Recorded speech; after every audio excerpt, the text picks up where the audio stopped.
The topic of today's discussion is begging the question, है ना। अब begging the question जो है, ये begging the question वाली fallacy को जो है बहुत सारी चीजें कहते हैं।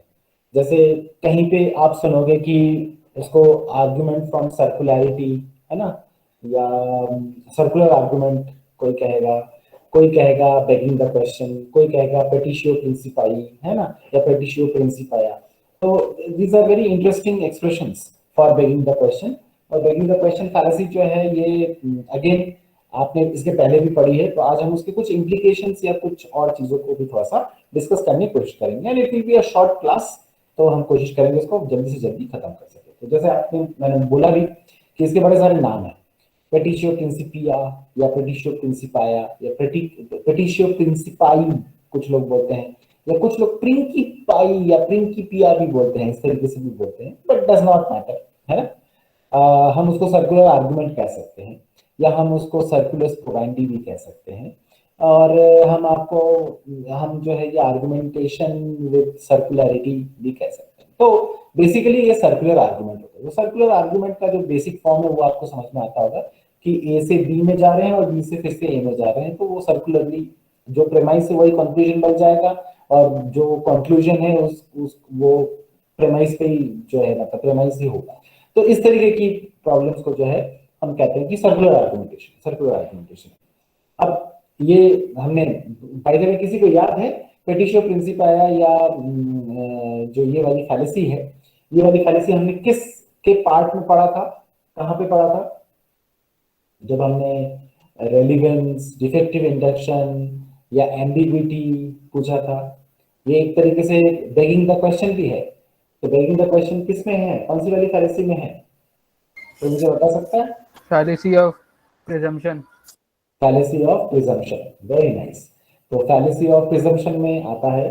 और फैलेसी ऑफ प्रिजम्पशन में हमने begging the question, complex question और एक और मेरे ख्याल से फॉल्स पढ़ते हैं। ये तीन फैलेसी जो है उस वाले पार्ट में पढ़ते हैं। तो जो भी है, तो ये आप इसको थोड़ा सा और इन डेप्थ अंडरस्टैंडिंग समझने की कोशिश करते हैं। तो सबसे पहले सोर्स देख लेते हैं जिसके थ्रू हम पढ़ने वाले हैं आज। पहला सोर्स तो है ऑब्वियसली जो एरिस्टोटल की ऑर्गेनम है। ऑर्गेनम में जो लास्ट में डी सोफिस्टिकस एलेंचीज या फिर दी सोफिस्टिकल रेफ्यूटेशंस जो बुक है, उनकी लास्ट बुक है, उसमें जो है आपको इसका वर्णन मिलता है ना। तो ये रेफरेंस आप ले सकते हो, वहां पे भी देख सकते हैं, it's freely available these days. और बाकी हम आज जो कंसंट्रेट करेंगे वो दो, in fact I will concentrate on the first paper, the second paper is already sent to you, that is going to be your reading assignment, है ना। तो फर्स्ट पेपर के जो है कुछ चीजों को पिकअप करने की कोशिश करेंगे, which will be having a very good contrast with the paper which is going to be your reading assignment। तो आप उसको भी जो है कंप्लीट करके पढ़ के देख सकते हैं। तो हम इन चीजों के थ्रू पढ़ने की कोशिश करेंगे। मैं आपको एक बार फिर से याद दिलाना चाहता हूँ एक चीज, कि मैंने आपको कल भी बोला था, मैंने शायद आपको परसों भी बोला था, और मैंने आपको शायद लास्ट वीक भी बोला था कि डिडक्टिव लॉजिक के पैराडाइम्स को इंडक्टिव लॉजिक में, या डिडक्टिव लॉजिक के पैरामीटर्स को इंडक्टिव लॉजिक में यूज नहीं कर सकते, और यूज करने पे जो है बहुत ही उल्टे सीधे रिजल्ट्स आते हैं। जैसे कि डिडक्टिव लॉजिक के पैराडाइम को अगर आप यूज करेंगे तो इंडक्टिव लॉजिक का एक आर्गुमेंट वैलिड हो जाएगा, सॉरी एक आर्गुमेंट जो है इनवैलिड हो जाएगा। Now this is the most interesting part in this fallacy, कि ये फैलेसी जो है ये वैलिड है। मतलब कि मैं आपको एक तरफ कह रहा हूं कि अगर आप डिडक्टिव लॉजिक का पैराडाइम या पैरामीटर अप्लाई करोगे इंडक्टिव लॉजिक पे, तो इंडक्टिव लॉजिक के स्ट्रॉन्ग आर्गुमेंट्स भी इनवैलिड कहलाएंगे। वीक आर्गुमेंट्स का तो कोई सवाल ही पैदा नहीं होता है। वीक आर्गुमेंट्स का मतलब देखिए, इंडक्टिव लॉजिक की बेसिक अंडरस्टैंडिंग को अगर समझने की कोशिश करें, इंडक्टिव लॉजिक कहता है कि premises provide some grounds, probable grounds for the conclusion to be true, but it never asserts that the conclusion can be true. There is always a chance that the conclusion may be false even if the premise is true. ये deductive logic की understanding, ठीक है। तो उसमें strong arguments कौन होते हैं? Strong arguments वो होंगे जो जिसके प्रेमाइसेस के ट्रू होने पे कंक्लूजन के ट्रू होने की प्रोबेबिलिटी बहुत ज्यादा हो, हाई हो, है ना, नियर अबाउट क्लोज टू 1 हो। अच्छा, तो वीक आर्गुमेंट्स कौन होंगे? जो नियर अबाउट क्लोज टू 0 होंगे। है ना, या 1 की तरफ नहीं जाएंगे, वो 0.5 की तरफ जाएंगे और पीछे की तरफ जाएंगे, है ना, जिसकी प्रोबेबिलिटी बहुत कम है कि इनके इस प्रेमाइसिस के ट्रू होने पे कंक्लूजन का ट्रू होना जो है बहुत कम प्रोबेबिलिटी रखता है। तो हम बोलते हैं वो वीक आर्गुमेंट है। अगर वीक आर्गुमेंट है तो फिर वो जो है और ज्यादा इनवैलिड होना चाहिए। लेकिन मजेदार बात यह है, और इसीलिए जो है मुझे ये सब चीजें पढ़ाने में या बताने में आप लोगों को और मजा आता है, कि आप देखोगे कि ये आर्गुमेंट जिसको कि हम फैलेसी कहते हैं, फैलेसी, है ना, circular argument, begging the question, या all these things is a valid argument from the deductive point of view, but from the inductive point of view it will be called as a fallacy. And what kind of fallacy? या तो आप सर्कुलरिटी कह लीजिए, या begging the question कह लीजिए, या पेटिशो प्रिंसिपाया कह लीजिए, बहुत सारी तरीके की चीज। चलिए थोड़ा सा देखें। What is begging the question? The logical fallacy of assuming the conclusion in the premise, है ना। यही बात बोला था ना हमने कि भाई अगर आपने ये बोल दिया कि जो प्रेमाइस है और जो कंक्लूजन है वो सिमिलर है, सेम है ना, तो फिर क्या ही आपने आर्गुमेंटेशन किया, यही बात हो जाती है। जैसे कि आप ये एग्जांपल भी देख सकते हो, schools are close during weekends, reason क्या है इसकी, since schools are open during weekdays. तो अगर ऐसा भी हम ये भी आर्गुमेंटेशन दे सकते हैं कि भाई स्कूल्स जो है वीकडेज पे खुले रहेंगे, है ना, तो और या फिर ऐसा बोले कि स्कूल सिर्फ और सिर्फ वीकडेज में खुलेंगे, तो फिर आप बोल सकते हैं कि फिर स्कूल्स जो है वीकेंड्स में बंद होंगे। तो हाँ, ये होंगे। तो स्कूल्स सिर्फ और सिर्फ वीकडेज में खुले होंगे, इसका मतलब ये भी है कि स्कूल्स जो है वीकेंड्स पे बंद होंगे। तो if you see these two things, they are exactly the same from this context. और हम इंडक्टिव लॉजिक में कहते हैं that this becomes a fallacy. Why it is a fallacy? Because you are not providing a genuine reason. You are not providing any reason for that matter. You are just stating it in some other way. जैसे आपको याद होगा जब मैंने logic का course पढ़ाया था, I do not know which class I taught, but if you remember, we took an example like this कि इस चीज ऐसी चीज को नॉलेज नहीं कह सकते जिसका कोई प्रैक्टिकल एप्लीकेशन नहीं होगा। कि रीजनिंग दी जाती है कि जिस चीज का प्रैक्टिकल एप्लीकेशन नहीं होता उसको नॉलेज नहीं कहा जा सकता। Seems very good, sounds even very amazing, लेकिन बात एक ही चीज कह रहा है। दोनों तरफ जो है स्टेटमेंट्स को, वो कभी कभार हम कहते हैं ना कि इनडायरेक्ट स्पीच डायरेक्ट स्पीच में कह दिया, या किसी ने जो है उसको रिफ्रेज कह दिया, कर दिया, एंड सो ऑन, तो इट रिमेन्स द सेम। तो आर्गुमेंटेशन है ही नहीं, वो स्टेटमेंट्स हैं, है ना, कभी कभार इस तरीके से भी कहा जाता है। तो बेगिंग द क्वेश्चन जो है बेसिकली यही होता है कि यू हाइड या conceal the conclusion in the premise only, और उसको जो है एक्सप्लिसिट, मतलब कि कोई चीज इंप्लिसिट है उसको आपने एक्सप्लिसिट बना दिया। ये कभी कभार एक्सप्लिसिट ही है बट दूसरी लैंग्वेज में है। तो इंडक्टिव लॉजिक के स्टैंडर्ड से जो कहा जाता है कि अरे ये तो आप कोई आर्गुमेंटेशन कर ही नहीं रहे हो, this is like a fallacy of begging the question। But मजेदार बात यह है कि from the deductive logic standard it is absolutely a valid argument। अगर P कह रहा है कोई और उसका बोल रहा है therefore P, तो ये तो एप्लीकेबल, इसका आप रूल्स ऑफ इन्फ्रेंस और रूल्स ऑफ रिप्लेसमेंट से प्रूफ भी बना सकते हो। कोई प्रूफ बना सकता है क्या? जैसे हमारे 2-4 स्टूडेंट्स हैं इस क्लास के अंदर जिन्होंने की लॉजिक में काफी अच्छा परफॉर्म किया, बहुत तारीफ सुनी मैंने आप लोगों की, जो है आपके कोर्स कोऑर्डिनेटर से। उस पॉइंट ऑफ टाइम पे मेरे ख्याल से तिवारी सर ने कंप्यूटर साइंस को लॉजिक पढ़ाया था, एंड तिवारी सर ने काफी तारीफ करी काफी सारे बच्चों की, और मेरे ख्याल से Ayush Pratap Singh is one of them जिनका लॉजिक काफी स्ट्रॉन्ग था उस पॉइंट ऑफ टाइम पे। आयुष, ये 2 लाइन का प्रूफ बना सकते हो क्या इसका? कैसे आओगे पी से पी तक? Ayush, if you can hear me. So इसमें प्रूफ क्या है? इसमें p therefore p, ये तो एक सिंपल आर्गुमेंट है, p and therefore p। Tautology है, बिल्कुल टॉटोलॉजी है, p therefore p से टॉटोलॉजी। इसका प्रूफ कैसे बनाओगे? इसमें कुछ याद नहीं आ रहा सर। तभी तक याद था। चलो कोई नहीं, कोई और बना सकता है प्रूफ? एनीबॉडी हु रिमेंबर्स इसका प्रूफ कैसे बनाओगे? Sir P negation P and दोनों को वेज कर देंगे sir. P and negation P करो, क्या करोगे? नहीं सर, P और नेगेशन P। फिर हो गया सर। क्या हो गया? Negation P wedge P is P implies P sir. वो रूल का नाम नहीं आ रहा है। आप सिंपल सा काम ये कर सकते हैं, P फिर P वेज P और उससे P, ये निकाल सर, सकते हैं। ऐसा पी होगा से P पी डॉट पी कर सकते हो एडिशन, उसके बाद पी से पी निकाल सकते हो टॉपोलॉजी, ऐसा भी कर सकते हो। सर, अगर हम करें बहुत सारे P, तरीके हैं, बहुत सर सारे P तरीके हैं। Dot negation P then P wedge P। P dot negation की कंजंक्शन करोगे, कंजंक्शन करने के लिए आपको पहले ऊपर नेगेशन पी चाहिए, लेकिन पी वेज पी करने के लिए आपको कुछ नहीं चाहिए, एडिशन करना है वो। बट जो भी, मैं ये नहीं आ रहा हूँ, ये तो 2 लाइन का प्रूफ होता है। इनफैक्ट हमारे लिए तो ये बहुत सिंपल है, क्योंकि पी से पी तो निकल ही सकता है, लेकिन पी से पी निकालने के लिए भी 1 या 2 स्टेप्स करने पड़ेंगे from the point of view of से rules of inference and rules of replacement. लेकिन बात वो नहीं, मैं बता रहा हूँ कि ये हम सारे लोग समझ सकते हैं कि ये तो एक टॉटोलॉजी होता ही है, पी इंप्लाइज पी। और एक वैलिड आर्गुमेंट की निशानी क्या होती है? वैलिड आर्गुमेंट की निशानी होती है premises implies conclusion must be a tautology. तो आप पी इंप्लाइज पी करके देखो, हमेशा टॉटोलॉजी आएगा, है ना? तो it becomes a valid argument which we are calling a fallacy, and that too is inductive logic.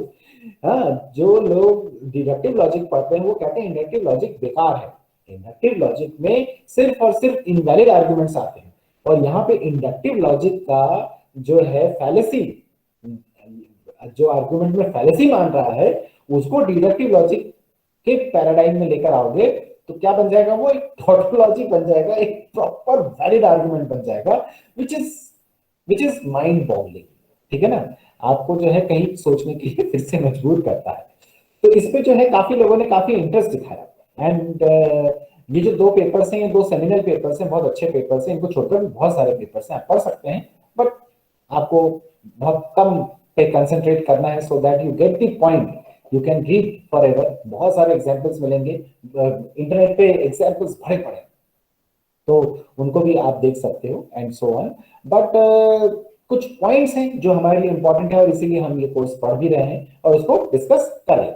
चलिए, तो वुड्स एंड वॉल्टन, जो मैंने पहला पेपर आपको रेफर किया है, दूसरा पेपर मैंने आपको ऑलरेडी असाइनमेंट में दे दिया है, तो you can check it with you people, आपके मेल पे है, आप लोग आपस में फॉरवर्ड कर लीजिएगा उसको। आप इंटरनेट से भी डायरेक्टली डाउनलोड कर सकते हैं, that is not going to be a problem. तो कहते हैं, वुड्स एंड वॉल्टन कहते हैं, the truth is that petitio like other informal fallacies occupy something of a logical twilight zone. अब ये मुझे एक्सप्रेशन बहुत अच्छा लगा कि हमको हमेशा ये चीज समझ में आनी चाहिए that basically fallacies are twilight zones, जिसको आप अंधेरा है कि उजाला है नहीं कह सकते, या जिसको आप वैलिड है कि इनवैलिड है नहीं कह सकते, या आप ट्रू है कि फॉल्स है शायद उतने जोर से नहीं कह सकते, है ना? तो आपको कुछ ऐसे वाले जोन्स मिलते हैं, क्योंकि जब ट्रांसफॉर्मेशन डार्क से लाइट पे होता है, या से क्या बोलते हैं ब्लैक से व्हाइट में होता है, तो बीच में कुछ चीजें आती हैं, वो वाले फेजेस को जो है हम पैराडॉक्सिकल सिचुएशंस या चीजें कहते हैं। तो an argument is circular when the conclusion is tacitly or explicitly assumed in one of the premises। तो ये एक सीधी सी बात है कि या तो tacitly प्रेजेंट होगा या फिर explicitly प्रेजेंट होगा। तो किसी भी हालत में प्रेजेंट हो, ठीक है ना, किसी भी हालत में प्रेजेंट हो, तो आप देखोगे कि एक एक डिडक्टिव लॉजिक का आर्गुमेंट जो है वो इंडक्टिव लॉजिक में, वैलिड आर्गुमेंट्स इंडक्टिव लॉजिक में जो है वो बेगिंग द क्वेश्चन बन जाएंगे। जैसे ये P इंप्लाइज Q है, ठीक है, P इंप्लाइज Q आप जानते हैं कि it is equivalent to negation of Q implies negation of P। Now what is it? This is what we call as, कौन सा रूल है ये? ट्रांसपोर्टेशन। ठीक है, जो भी रूल है, चाहे एक रूल हो चाहे दूसरा रूल है, कोई मतलब नहीं। आप सिर्फ इस चीज को समझने की कोशिश करिए कि अगर ये दोनों इक्विवेलेंट एक्सप्रेशंस हैं और इससे ये चीज निकाल सकते हैं, आप वैलिड मानते हैं इस चीज को, तो फिर आप क्या कहोगे? From the inductive logics point of view that is a circular argument, because the premise is directly it is explicitly present in the premise, the conclusion is explicitly present in the premise। तो होता क्या है, वही वाली बात है कि inductive logic का जो स्टैंडर्ड होता है ना, वो प्रेमाइस कंक्लूजन डिस्टिंक्शन के बारे में बात करता है। वो कहता है कि प्रेमाइस और कंक्लूजन सेम नहीं हो सकते, लेकिन डिडक्टिव लॉजिक प्रेमाइस और कंक्लूजन को सेम मानने में उसको कोई प्रॉब्लम नहीं है, इनफैक्ट एब्सोल्युटली कोई भी प्रॉब्लम नहीं है ना। हालांकि मुझे याद आ रहा है कि छंदा चक्रवर्ती, जो कि IIT खड़गपुर में प्रोफेसर हैं, प्रोफेसर छंदा चक्रवर्ती, आईआईटी कानपुर, आईआईटी खड़गपुर में फैकल्टी मेंबर है। उन्होंने शायद अपनी किताब में, जहाँ पे डिडक्टिव लॉजिक के स्टैंडर्ड के बारे में बात की थी, उन्होंने प्रेमाइस कंक्लूजन के डिस्टिंक्शन के बारे में बात की कि प्रेमाइस और कंक्लूजन को सेम नहीं होना चाहिए। लेकिन अगर इस चीज को मानने लगे हम, तो डिडक्टिव लॉजिक में कोई भी चीज प्रूव भी कर पाएंगे, बिकॉज डिडक्टिव लॉजिक जो है, कुछ लोग जो कि those people who argue against deductive logic, they say that deductive logic never provides any kind of incrementing knowledge. It is always there in the premises which is coming out in the conclusion, so there is no increment whatsoever. However, in inductive logic there is increment of knowledge या database. क्यों? क्योंकि deductive logic जो है आपको कुछ भी नहीं निकाल के देता एक्सेप्ट फॉर जो प्रेमाइसेस में है। On the other hand, inductive logic आपको जितने प्रेमाइसेस में है इंफॉर्मेशन, उससे ज्यादा इंफॉर्मेशन कंक्लूजन में निकाल के देता है या देने की कोशिश करता है। तो ऐसी भी जो है आर्गुमेंटेशंस होती हैं, और आप बहुत मोटे तौर पे देख सकते हैं कि डिडक्टिव लॉजिक का एक एक आर्गुमेंट जो है, जो वैलिड होगा, वो किससे सफर करेगा? बेगिंग द क्वेश्चन पे, अगर आप उसको उधर लेके चले जाओगे। तो अभी पिछले कुछ दिनों में मैंने बोला कि इंडक्टिव लॉजिक को या इंडक्टिव लॉजिक में फैलेसीज या इस तरीके के पैराडॉक्सेस जब आते हैं, तो उसको डिडक्टिव स्टैंडर्ड में या लॉजिक या classical logic, basically deductive logic की बात कर रहे होते हैं, उसके स्टैंडर्ड्स में मत लेके जाओ, क्योंकि फिर जो है कैलकुलेशंस या एग्जामिनेशन से एनालिसिस प्रॉपर नहीं होती। आज मैं आपको जो है उसी का एक रिफ्लेक्शन बता रहा हूं कि कभी कभार डिडक्टिव लॉजिक के आर्गुमेंट्स को अगर इंडक्टिव लॉजिक में लेकर आ जाओगे, every single argument whatsoever will have this problem of begging the question. ठीक है ना? तो ये चीज भी आपको समझ में आनी चाहिए। तो वुड्स एंड वॉल्टन कंटिन्यू करते हैं, they say that according to what we shall call the dependency conception, an argument is circular where the conclusion is presupposed by a premise, or where some premise actually rests on the conclusion, so that in order to accept the premise one need first accept the conclusion. ये भी एक बड़ा strong और बड़ा अच्छा जो है point है कि भाई कहीं ना कहीं आपको प्रेमाइस और कंक्लूजन में बिलीफ या एक्सेप्टेंस होना चाहिए। मैं इस पॉइंट को बहुत ज्यादा रेज अभी नहीं करना चाहता, बिकॉज इसी के कुछ आर्गुमेंट्स और काउंटर आर्गुमेंट्स आपको आपके रीडिंग असाइनमेंट में मिलेंगे, जहां पे उन्होंने इससे भी अच्छे एग्जांपल्स देके बात की है, और उसमें कहीं ना कहीं उन्होंने कहा है कि प्रेमाइस और कंक्लूजन की सिमिलैरिटी के बीच में कुछ इंटरमीडिएट स्टेप्स होते हैं। I am just telling you the gist, आप उस चीज को जब पढ़ेंगे तो समझ पाएंगे, जिसको कि हम इग्नोर करते हैं। अगर इग्नोर नहीं करें तो फिर जो है वो पेटिशियो प्रिंसिपाया पे नहीं आएगा, या बेगिंग द क्वेश्चन जो है वो बहुत ज्यादा फेलिशियस हो जाएगी। क्योंकि यहाँ पे वुड्स एंड वॉल्टन ने जो है कहा है, या यहाँ पे जो लाइन ऑफ आर्गुमेंटेशन है वहां पे वो कह रहे हैं कि भाई कोई प्रेमाइस का कंक्लूजन होना, सेम होना, as such fallacy नहीं है। Begging the question is not exactly a fallacy, rather than it tells you कि the premise and conclusion are more or less the same। इस चीज के बारे में बात की, जबकि on the other hand it is considered as a fallacy because from the inductive logic standard the premise and the conclusion should not be same, equivalent or even similar। तो woods and Walton कहते हैं कि dependency conditions होते हैं। क्या होते हैं? the conclusion entails some premise conjunct, ठीक है। In order to know that some premise conjunct is true, the person must know that the conclusion is true। अच्छा, और तीसरी चीज, there is some premise conjunct that can be known to be true only by inference from the conclusion। यहाँ पे sorry conclusion होगा, यहाँ पे पूरा वर्ड नहीं आया है। तो आपको ये वाला पेपर भी जो है, वुड्स एंड वॉल्टन वाला पेपर भी जो है मिल जाएगा। इन्होंने कहीं ना कहीं जो है इस बारे में बात करी है कि डिपेंडेंसी कंडीशंस होते हैं जिसमें कि प्रेमिस और कंक्लूजन के ऊपर बिलीफ प्रिंसिपल्स, और आप देखेंगे कि इस चीज को भी अगेन नेक्स्ट वाले पेपर में काफी ज्यादा डिस्कस किया है कि एक बात होती है जस्टिफिकेशन ढूंढना, दूसरा होना जस्टिफाइड बिलीफ होना। मैं आपको इन दोनों चीजों के बारे में या डिफरेंस के बारे में भी जो है थोड़ा सा डिस्कस करता हूं towards the end of the presentation. Equivalence conditions भी होती है। इक्विवेलेंस कंडीशंस क्या होती है? The conclusion is equivalent to some premise, है ना। जैसे एक तो होता है कि डिपेंडेंट हो गया, दूसरा हो गया इक्विवेलेंट हो गया। The conclusion is identical to some premise, ये भी हो सकता है। For A to know that the premise conjunct is true if for A to know that the conclusion is true and vice वर्सा।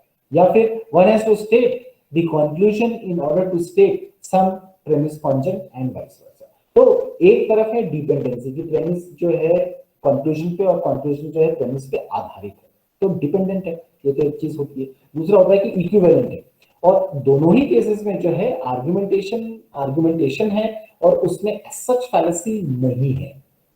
आप ऐसे भी अगर आप मोटे तौर पे देखें तो इसको फैलेसी कहना चाहेंगे या फिर ये कहना चाहेंगे, जैसे टॉटोलॉजीज को, जैसे मैंने आपको, मैं अगेन भूल जाता हूं, विटगेन्स्टाइन उसको शायद नॉनसेंसिकल कहते हैं।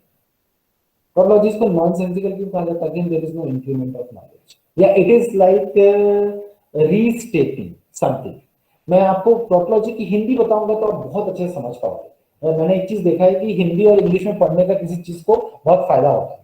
मैं आपको एक छोटा सा चीज शेयर कर लूं पहले, before I tell you what is the Hindi of tautology, तो इससे आपको और क्लियर होगा। जब मैं मैथ्स में था तो मुझे लोकस के क्वेश्चन करने में बहुत दिक्कत होती थी, और आप जानते हैं, मुझे नहीं पता आप में से कितने लोग लोकस में बहुत अच्छे हैं, पर लोकस और लोकस के क्वेश्चंस करने में बहुत दिक्कत होती थी, तो समझ में नहीं, कंसीव करने में बड़ी दिक्कत होती थी लोकस होता क्या, ठीक है। तो later on when I was studying and I got a chance to study with a very renowned professor, तो वो हिंदी और इंग्लिश दोनों को मिक्स करके बताते थे। तो वो हिंदी में एक स्टेटमेंट बोलते थे, फिर इंग्लिश में एक स्टेटमेंट बोलते थे, and that used to make things very clear, और उसके कारण से हमें कुछ टेक्निकल वर्ड्स भी पता चल जाते थे।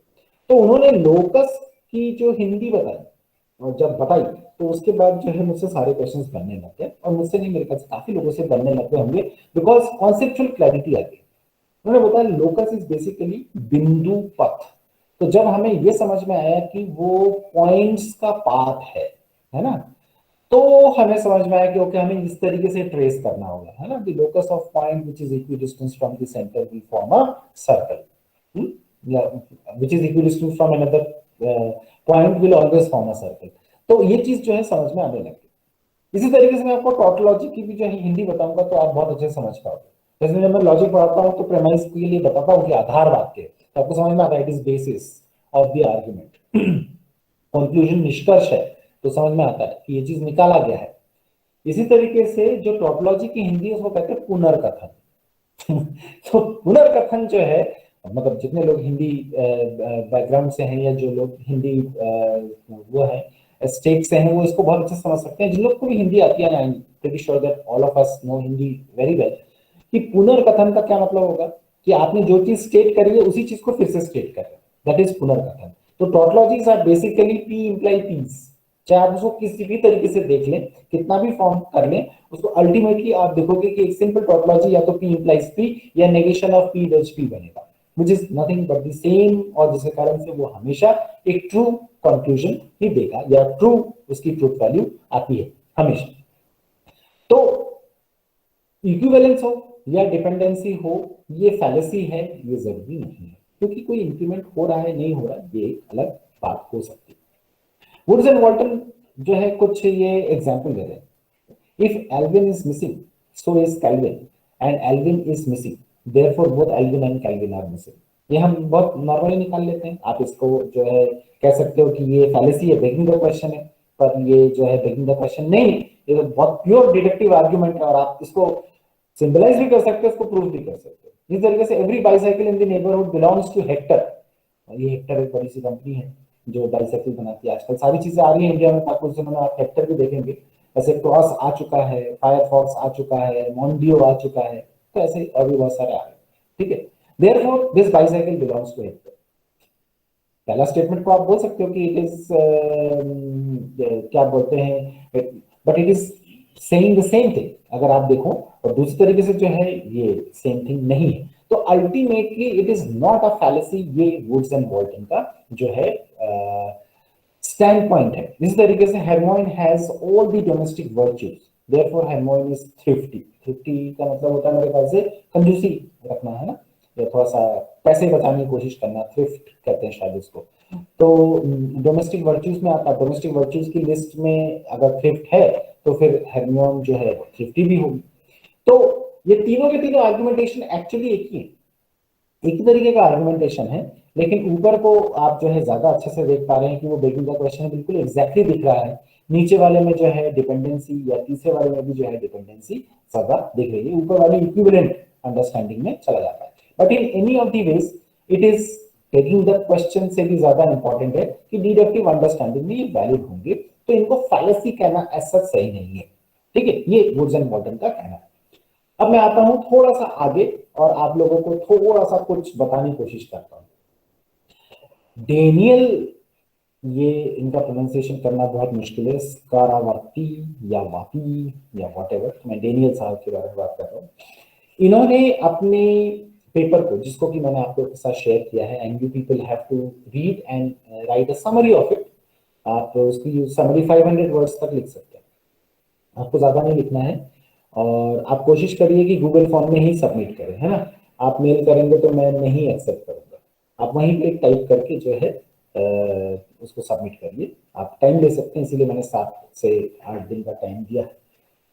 अच्छा, वो कहते हैं द डिफेक्ट ऑफ, जिस मुझे कहना चाहिए, taking the question lies with what it consist in the fact that having a justified belief in the conclusion of the argument is relative to subject's epistemic state necessary in order to have a justified belief in the premises। मतलब कि जो person है जो argumentation कर रहा है या जो आर्गुमेंटेशन को समझने की कोशिश कर रहा है, उसका कितना नॉलेज पे एक्सेस है। जैसे हम कभी कोई किसी को कोई चीज बताते हैं तो एकदम से बोलता है कि अच्छा अगर ऐसे हुआ तो, अगर वैसे हुआ तो, इसका मतलब क्या है कि he or she is able to find other cases as well, जिसको हम लोग कहते हैं सब्स्टिट्यूशन इंस्टेंसेस, जिसमें कि क्या प्रेमाइसेस के ट्रू होने पे कंक्लूजन ट्रू होगा, या प्रेमाइसेस ट्रू हो रहे हैं कि नहीं हो रहे हैं, ये कंक्लूजन तो ट्रू रहेगा लेकिन प्रेमाइसेस जो है इफ्स एंड बट्स में घूम रहे हैं। तो उसको कहते हैं कि एपिस्टेमिक एक्सेस कितना है आपका, ठीक है ना। तो वो एपिस्टेमिक एक्सेस या वो एपिस्टेमिक स्टेट पे होना जो है बहुत इंपॉर्टेंट चीज है, जिससे कि आप ट्रूथ या फॉल्सिटी और उसके बाद आर्गुमेंटेशन की वैलिडिटी इनवैलिडिटी या फैलेसीज जो है निकाल सकते हैं। ये एक चीज है। दूसरा, the key feature of this analysis, ये इनके पेपर के बारे में ये बात कर रहे हैं, ये इनके जो है आपको इंट्रोडक्शन में मिल जाएगा। First, that it uses the concept of having a justified belief as opposed to having a justification to believe। बहुत बहुत गहरी बात है। एक होता है आपका जस्टिफाइड बिलीफ होना, जस्टिफाइड बिलीफ होना मतलब कि आपका कोई बिलीफ है and it is justified by the rules and regulations, laws and people and so called whatever agency. दूसरा होता है जस्टिफिकेशन टू बिलीव, मतलब कि मैं किसी चीज को इसलिए मानता हूं because I have a justification to believe. जैसे आप में से कितने सारे लोगों के साथ मैंने शेयर भी किया होगा इससे पहले कुछ कोर्सेज को पढ़ाते हुए, मैं जो लोग नए हैं उनको मैं एक बार फिर से याद दिला देता हूं। जैसे हम कहते हैं कि human beings are not rational, human beings are rationalising, है ना। तो हम रैशनल एनिमल है ये क्वेश्चनेबल है, पर हम रैशनलाइजिंग ह्यूमन बीइंग्स या एनिमल्स हैं वो बिल्कुल सही, क्योंकि हम बहुत ज्यादा सोच समझ के कोई चीज करने से भी ज्यादा कुछ करने के बाद उसकी जो है रैशनलाइजेशन ढूंढने लग जाते हैं या बताने लग जाते हैं। तो जस्टिफाइड बिलीफ होना एक चीज है, ये क्वेश्चनेबल नहीं होता, लेकिन जस्टिफिकेशन टू बिलीव ये जो है आपका मेरा किसी और का अलग अलग हो सकता है, तो उसके कारण से जो है प्रॉब्लम्स आएंगी। तो ये सारी चीजों को अगेन बताने का या कहने का मतलब क्या है कि बेगिंग द क्वेश्चन एक आर्गुमेंट फ्रॉम सर्कुलरिटी है, जिसमें ए से बी और बी से ए आने की बात करते हैं हम, या एक तरीके से बात कह रहे हैं ये कि आप जहां से स्टार्ट हो रहे हैं वहीं पे फिनिश भी कर रहे हैं, और जिस चीज को असर्ट कर रहे हैं as the conclusion is something which you already state in the premise, है ना। प्रॉब्लम तब होती है ज्यादा जब वो एग्जैक्टली वैसी बोली जाती है ना। नहीं तो थोड़ा घुमा फिरा के बोलते हैं तो कई बार तो लोग पिक भी नहीं कर पाते, people even do not understand, है ना। जॉर्ज बुश का एक स्टेटमेंट मैं भूल रहा हूँ, मैंने इसलिए इंक्लूड भी नहीं किया था कि क्या पता कौन सी कंट्रोवर्सी क्रिएट हो जाए। उसमें उन्होंने कोई चीज बोला था कि ऐसा है बिकॉज ऐसा है और ऐसे आपको न जाने कितने आर्गुमेंटेशंस मिल जाएंगे लोगों के, और रीजंस नहीं देते हैं लोग, rather than उसी को असर्ट करते हैं। बट रीजन नहीं देंगे और असर्ट करेंगे तो फैलेसी की जगह आप उसको क्या कह सकते हो, इट इज लाइक रीस्टेटिंग इट, जिसको कि एक तरीके से पुनर्कथन या टॉपोलॉजिकल अंडरस्टैंडिंग में भी लेके जाया जा सकता है। This is all from my side, और आप जो है लेट अस डिस्कस